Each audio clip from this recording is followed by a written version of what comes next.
తెలంగాణ వచ్చిన 2014లో ఆనాడు ఆ సంవత్సర కాలం 2 పంటలు యాసంగి వానాకాలం రబీ ఖరీఫ్ అని అంటాం.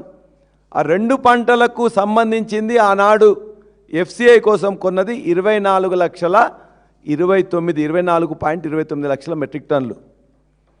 కానీ ప్రతి సంవత్సరం క్రమేపీ దాన్ని పెంచుకుంటూ దానికి కావాల్సిన వ్యవసాయానికి సంబంధించిన కరెంటుని ఇవ్వడం, సాగునీరుని ఇవ్వడం, విత్తనాలు సమయానికి ఇవ్వడం, ఎరువులు సమయానికి ఇవ్వడం, ఆ తర్వాత ప్రపంచంలోనే ఎక్కడ లేని విధంగా పెట్టుబడి సాయం చేసింది. పెట్టుబడి సాయం ఇంతవరకు ఇప్పటికి కూడా ఈ భారతదేశ చరిత్ర కాదు ప్రపంచ చరిత్రలో ఒక రైతుకి రైతు దగ్గర నుంచి వెళ్ళి శిస్తు వసూలు చేయడం ఉన్నది.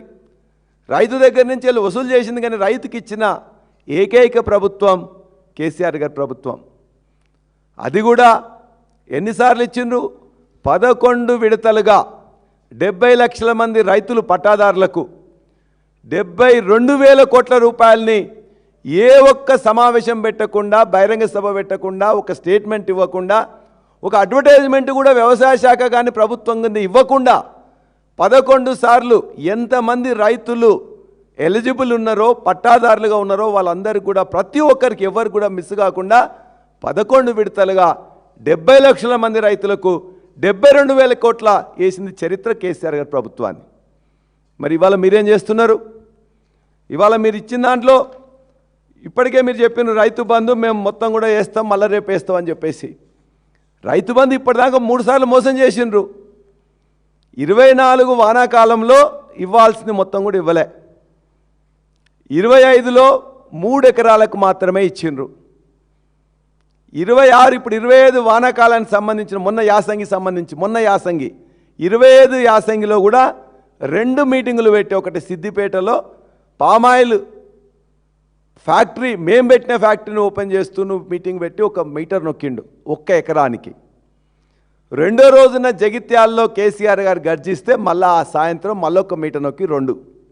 అంటే ఈ నీ యొక్క 2.5 సంవత్సరాల కాలంలో 5 సార్లు నువ్వు ఇవ్వాల్సి ఉంటే ఒకసారి పూర్తిగా ఎగబెట్టినావు, ఒకసారి 3 ఎకరాలకు ఇచ్చినావు, ఒకసారి 2 ఎకరాలకు ఇచ్చినావు.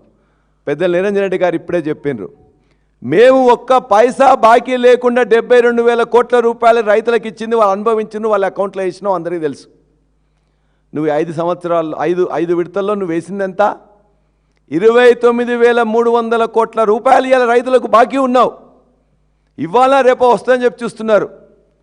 ఏతుల మాటలు ఎక్కువ మాట్లాడుతున్నారు మంత్రులు, కానీ దీనికోసం పెద్ద మీటింగు, దానిలో పెద్దగా అందరిని తిట్టడం, రైతులకు ఏదో చేస్తాం, రైతులకు తెలీదా?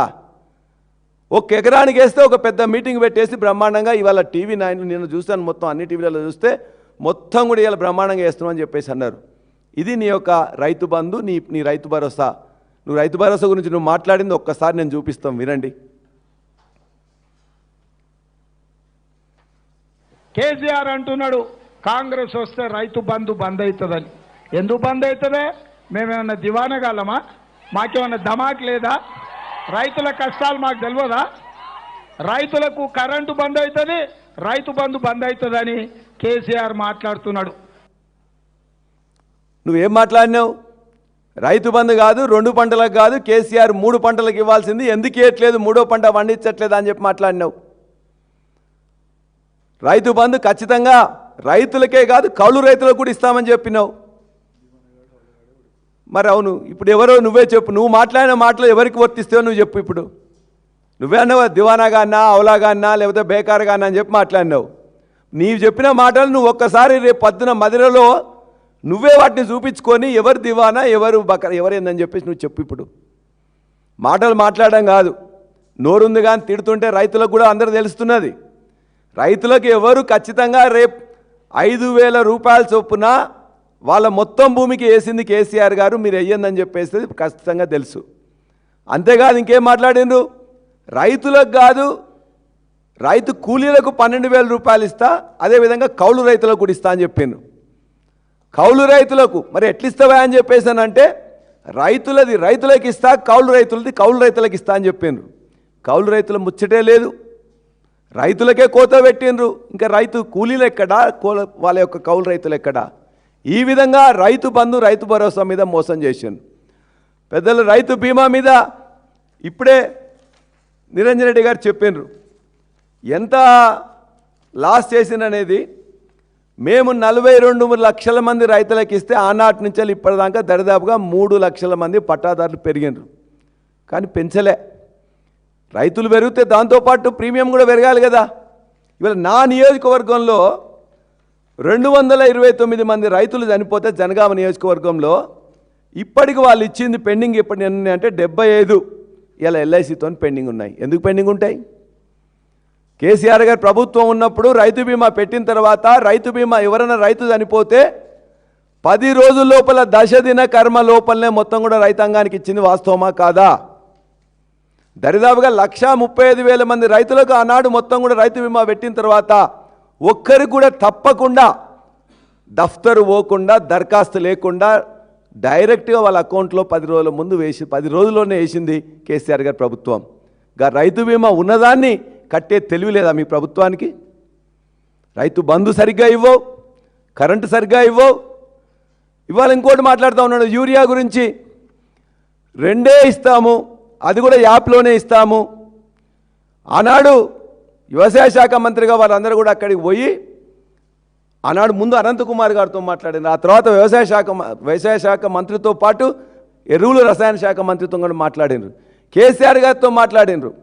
రవాణా ఇబ్బంది అయితే అక్కడ ఉన్న జీఎంలతో కూడా కేసీఆర్ గారు మాట్లాడి మొత్తం కూడా ఏనాడు 9.5 సంవత్సరంలో ఒక్క సంవత్సరం కానీ ఒక్క సీజన్లో కానీ యూరియా కానీ ఇతర ఎరువులకు కానీ ఇబ్బంది లేకుండా సక్రమంగా పోలీస్ స్టేషన్ కూడా లేకుండా ఎక్కడ పోకుండా ఇవాళ అందించిన వారు కేసీఆర్ గారు.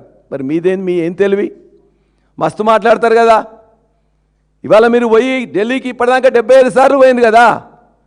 75 సార్లు పోయి నీకు కావాల్సిన నీ యొక్క రియల్ ఎస్టేట్ ఇంట్రెస్ట్తోని మూసీ రివర్ ఫ్రంట్లో కట్టాల్సిన గాంధీ విగ్రహానికి 75 ఎకరాల భూమిని తెచ్చుకున్నావు కదా.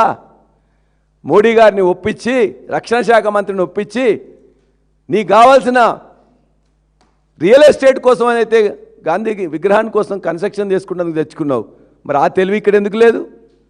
మా రైతులకు యూరియా కావాలి, ఇంతకుముందు ఇచ్చిందే కొనసాగించాలి, మా దగ్గర ఉన్న రామగుండం ఫ్యాక్టరీ కనీసం మాకు ఇవ్వండి అని చెప్పేసి నీ రాష్ట్రంలో మా టైంలో మేము కట్టిన ఫ్యాక్టరీ నుంచి వెళ్ళి ఇవాళ మహారాష్ట్రకి ఇతర రాష్ట్రాలకు తరలిపోతుంటే కళ్ళు అప్పగించి చూస్తూ ఉన్నారు. మీ చేతగాని ప్రభుత్వం, మీ వ్యవసాయ శాఖ మంత్రి, మీ యొక్క ముఖ్యమంత్రి, మీరందరూ కూడా కాంగ్రెస్ ప్రభుత్వం ఇవాళ దివాలా కోరు ప్రభుత్వంగా ఉన్నది. ఒక యూరియా ఈ రైతులకు సక్రమంగా ఇవ్వలేని పరిస్థితిలో ఉన్నది. ఇక కొనుగోలు గురించి నిన్న మాట్లాడింది, ఇప్పుడు పెద్దలు మాట్లాడినారు. ఏం మాట్లాడినారు కొనుగోలు గురించి? ఇంతకుముందే చెప్పినాం, కొనుగోళ్ళు బోనస్. నువ్వు ఇలా రాహుల్ గాంధీ గారు వరంగల్లో డిక్లరేషన్ ఇచ్చి మీరు చెప్పింది ఏమున్నది? మేము ఖచ్చితంగా ఆనాడు ఇగో మీ యొక్క అభయహస్తం మేనిఫెస్టోలో కూడా పెట్టినావు. మేనిఫెస్టోలో ఏం పెట్టినరు? వరి ధాన్యం 2183 ఉన్నది, దాన్ని 2683 చేస్తూ ఉన్నారు. ఆనాడు 2183 ఉన్నది దొడ్డు వడ్లకు. సన్న వడ్లకు ఆడున్న రేటు 2203 రూపాయలు, 20 రూపాయలు ఎక్కువ ఉంటుంది సన్న వడ్లకు. ఆ 2183 నువ్వు రికార్డెడ్గా పెట్టి వరి ధాన్యంతో పాటు అన్ని ధాన్యాలు కూడా ఇస్తానని చెప్పి చివరికి ప్రభుత్వంలోకి వచ్చిన తర్వాత మోసం చేసి వచ్చిన తర్వాత వరి ధాన్యానికి మాత్రమే ఇస్తా అన్నావు.